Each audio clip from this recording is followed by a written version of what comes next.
సంక్రాంతి పండుగ తర్వాత మీ రైతు భరోసా మీ ఖాతాలలో పడుతుంది.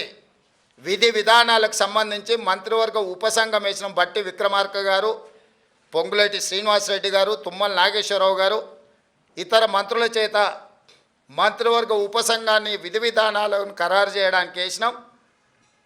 రాబోయే శాసనసభ సమావేశాలలో విధి విధానాల మీద చర్చ పెట్టి ఏ రకంగా కార్యాచరణను తీసుకొని ముందుకు వెళ్దామో నిర్ణయించుకొని డిసెంబర్ నెలలో జరిగే శాసనసభ సమావేశాలలో సభలో చర్చ చేసి విధి విధానాలను ఖరారు చేసి సంక్రాంతి పండుగ తర్వాత మీ రైతు భరోసా మీ ఖాతాలలో వేసే బాధ్యత మా ప్రభుత్వం తీసుకుంటుందని చెప్పి నేను రైతులకు గ్యారంటీ ఇస్తున్నా.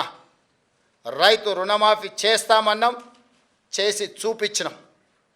రైతు బంధు చంద్రశేఖరరావు గారు బకాయి పెట్టి పారిపోతే వాటిని కూడా 7,625 కోట్ల రూపాయలు రైతుల ఖాతాలో మేము వేసినాము.